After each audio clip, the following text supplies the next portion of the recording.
Akashvani presents Morning News.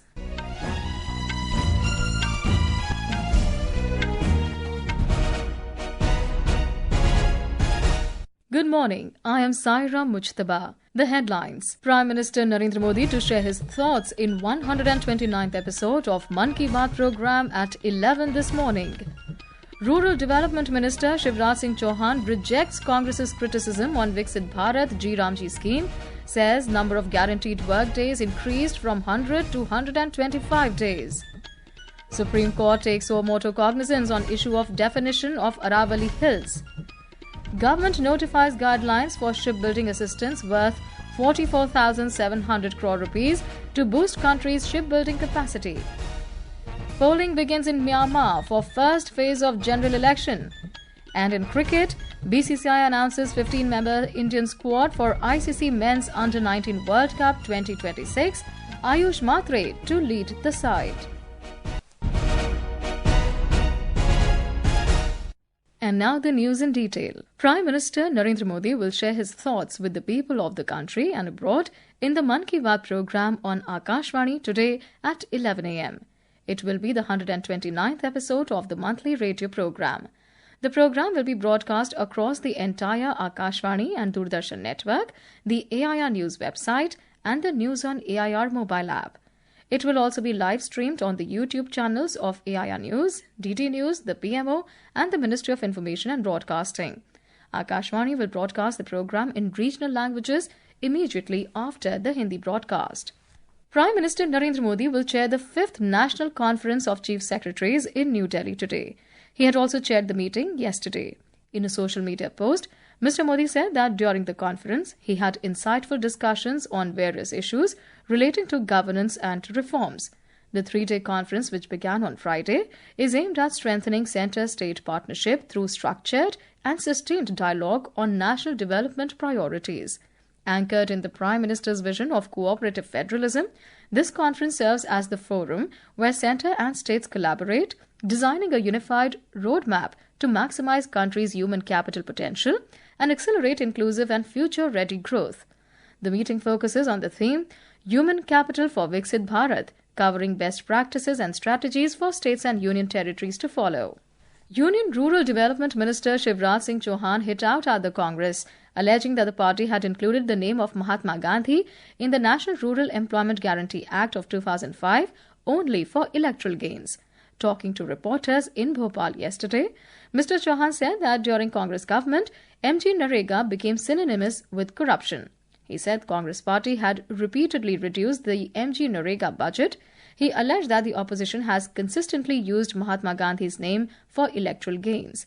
The minister said under the Viksit Bharat G scheme, decisions will no longer be made in Delhi but at the village level. He said Gram Panchayats will sit together and prepare their own development plans. He emphasized that the number of guaranteed work days has been increased from 100 to 125 days. We are providing employment from 100 to 125 days, so it will cost more. The proposed budget for the year 2025-26 was 85,000 crore rupees. Now the proposed budget is 1,51,282 crore rupees. The central government alone will spend more than 95,000 crore rupees. All the development work in the village will be done through this scheme. Supreme Court has taken Suo Motu cognizance of concerns arising from a recent change in the definition of Aravali Hills. A vacation bench comprising Chief Justice of India, Surya Kant, Justices J.K. Maheshwari and A.G. Masih is scheduled to examine the issue tomorrow. The Apex Court's intervention follows public protests and strong objections over the redefinition of the Aravali Hills. Under the accepted definition, Aravali Hills includes any landform in specified districts with a minimum elevation of 100 meters or above the local relief, along with supporting slopes and connected landforms. Environmental organizations and civil society groups have warned that dilution of the definition may legitimize mining and construction activities in the region, resulting in irreversible harm to the fragile ecosystem. Aravali Hills are known for its critical role in preventing desertification, sustaining groundwater, and maintaining ecological balance in northwestern India. Government has notified the operational guidelines for two major shipbuilding initiatives worth 44,700 crore rupees outlay, which are aimed at strengthening India's domestic shipbuilding capacity and improving global competitiveness. The initiatives are Shipbuilding Financial Assistance Scheme and the Shipbuilding Development Scheme. Ports, Shipping and Waterways Minister Sarbanand Sonowal said that these guidelines create a stable and transparent framework that will revive domestic shipbuilding, boosting forward and backward linkage.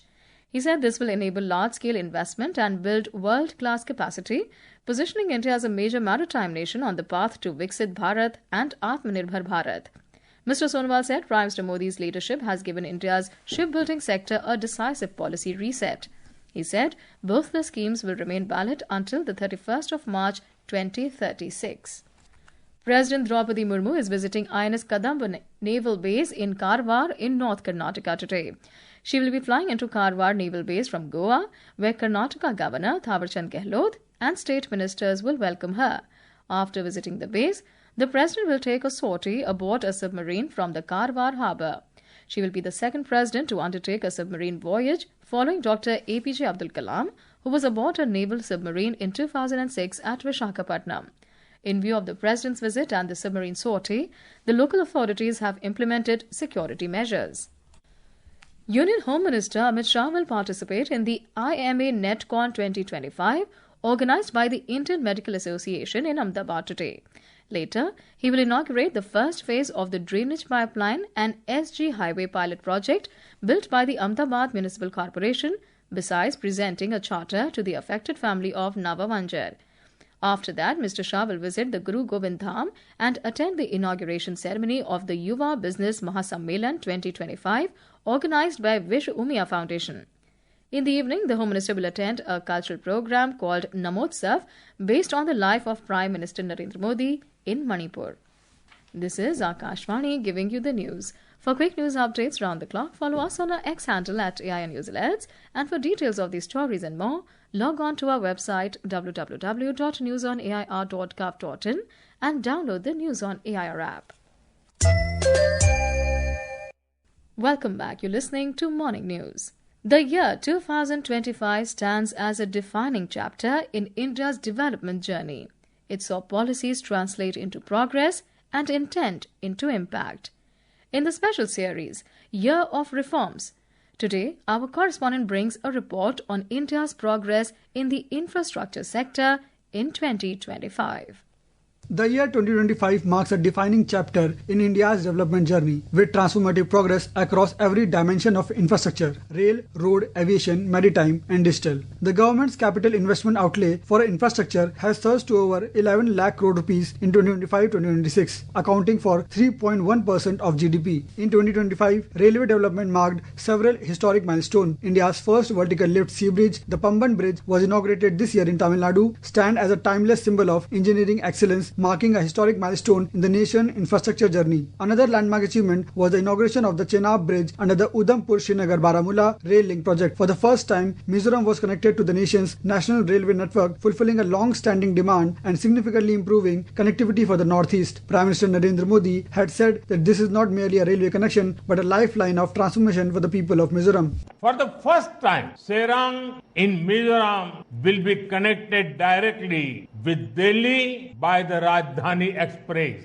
This is not just a railway connection, but it is a lifeline of transformation. It will revolutionize the lives and livelihoods of the people of Mizoram. The metro network in the country grew from over 240 kilometers in 2014 to more than 1,000 kilometers by 2025, making it the world's third largest metro system. Bihar's first Vande Metro was launched to connect Jayanagar to Patna, enhancing regional connectivity. On the aviation front, the country has emerged as the world's third largest domestic aviation market, as the number of airports increased from 74 in 2014 to 163 in 2025. Meanwhile, the national highways network length in the country has grown from over 1,32,000 km in March 2019 to more than 1,46,000 km as of today, reinforcing infrastructure as a key engine of economic growth. These developments have reinforced infrastructure as a key driver of economic expansion and national integration in 2025. With Samarth, Aman Yadav, Akashvani News, Delhi.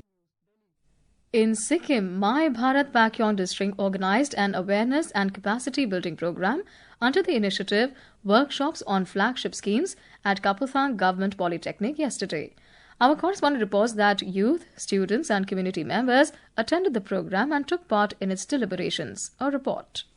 The program intended to inform youth and members of local committees about various centrally sponsored flagship schemes and to facilitate their understandings of procedures for accessing benefits. Mangal Jakhad, Deputy Director, Ministry of Sports and Youth Affairs, My Bharat Gangtok, provided an overview of youth-oriented government programs and discussed the role of young people in community-based implementation and outreach. The workshop covered a range of government schemes. Information was provided on eligibility criteria, application procedures, documentation requirements, and available benefits. Participants were given the opportunity to seek clarification through interactive discussions. With Manas Pratim Sarma, this is Moinak Chatterjee from Akashvani News, Gangtok. In Myanmar, polling is underway for the first phase of general election. This is the first election in 5 years after the army overthrew the government of Nobel laureate Aung San Suu Kyi in 2021. The takeover triggered widespread popular opposition. The military has termed the latest polls as a return to multi-party democracy. Voting will be held in different parts of the country in 3 phases, with the second phase scheduled on 11th of January, while the third phase on 25th of January. Today, polling will be held in 102 of the country's 330 townships. However, voting has been cancelled in 56 townships. Ukrainian President Vladimir Zelensky is scheduled to meet US President Donald Trump in Florida today amid heightened tensions between Russia and Ukraine and ongoing US efforts to broker peace in the region. They will discuss a 20-point peace plan and potential US security guarantees. Zelensky noted that his administration is working with Washington on a long-term roadmap for Ukraine's prosperity. The Board of Control for Cricket in India, BCCI, has announced a 15-member squad for the upcoming ICC Men's Under-19 World Cup scheduled to be held in Zimbabwe and Namibia from 15th of January to 6th of February next year. The squad will be led by Ayush Matre, while Vivan Malhotra will be the vice-captain. In women's cricket, India will take on Sri Lanka in the 4th T20 International at the Greenfield International Stadium in Thiruvananthapuram in Kerala today. Match will begin at 7 this evening. Harmanpreet Kaur-led women in blue are already leading the 5-match series with an unassailable lead of 3-0. And now for a look at today's newspapers, it's over to Shagun Chopra. Thank you, Saira. Congress to launch nationwide protest over MG Narega repeal, writes the Sunday Statesman, while the Asian Age headlines, Congress save MG Narega stir on January 5. 10.56 lakh names cut on draft rolls in Assam, writes the Hindu. The Sunday Express reports, Aravali definition row back in Supreme Court hearing tomorrow, while another story in the same paper writes, 2 weeks before Supreme Court accepted 100-meter Aravali norm, its panel cautioned on miling leases. And finally, for those who feel life holds after retirement, a story in Sunday Times inspires us to look forward to retirement as a period to enjoy life on one's own terms.